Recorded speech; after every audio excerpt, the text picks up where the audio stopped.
Successful माणसं आणि unsuccessful माणसांमध्ये मेजर काय फरक असतो?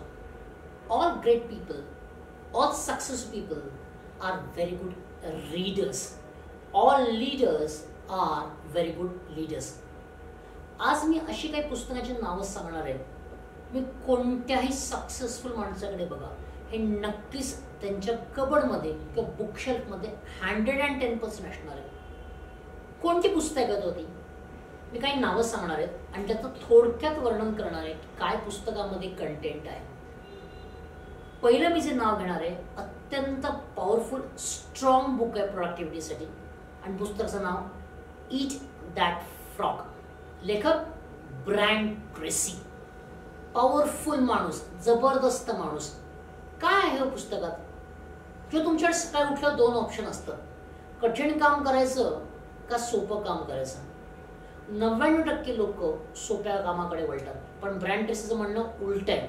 सुरुवात करा कठीण कामाने, कारण एकदा कठीण काम तुम्ही केल्यानंतर ऑटोमॅटिकली तुमचं सेल्फ एस्टीम वाढणार आहे आणि त्याचं रिफ्लेक्शन इतर कामामध्ये होणार आहे. त्यामुळे ईट दॅट फ्रॉग हे आपल्या कबडमध्ये असायलाच पाहिजे. हार्डली 200 पानाचं पुस्तक आहे, पण 200 हत्तीचं बळ तुम्हाला देणार आहे जर तुम्ही हे पुस्तक वाचलं तर. दुसरं पुस्तक मी सांगणार आहे, तुमचं हॅबिट्स जे असतात, हॅबिट्स, त्याच्यावरनं तुमची पर्सनॅलिटी ग्रो करत राहते. सक्सेसफुल लोक पहिले हॅबिट्स क्रिएट करतात आणि ऑटोमॅटिकली त्यांची ग्रोथ तिकडनं होते. दुसरं जे पुस्तकाचं नाव आहे, खूप खूप खूप जबरदस्त पॉवरफुल पुस्तक आहे. पुस्तकाचं नाव ॲटॉमिक हॅबिट्स.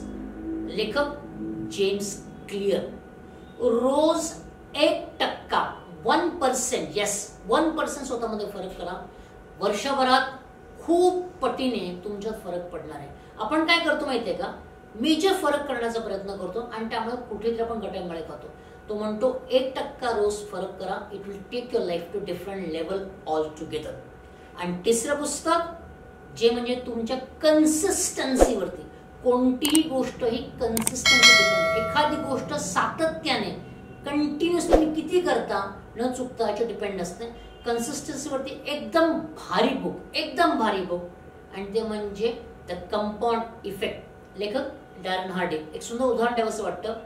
डॅरन हार्डीचं चक्क म्हणतो, एखाद्या आर्टमध्ये वीक असेल मी, एखाद्या आर्टमध्ये वीक असेल मी, मला 1 वर्ष द्या, त्याच्यावर मी मास्टरी मिळवेन.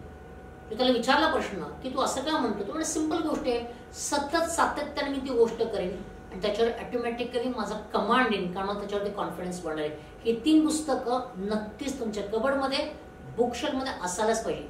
मी एक स्टेप पुढे जाऊन सांगेन, तुम्ही ते पुस्तकं वाचाच, पण त्याबरोबर इतरांना गिफ्ट म्हणून द्या. तुमचं नक्कीच ते नाव करतील. असंच मजेशीर व्हिडिओ मी घेऊन येणार आहे. Thanks for watching. See you next time. Good day.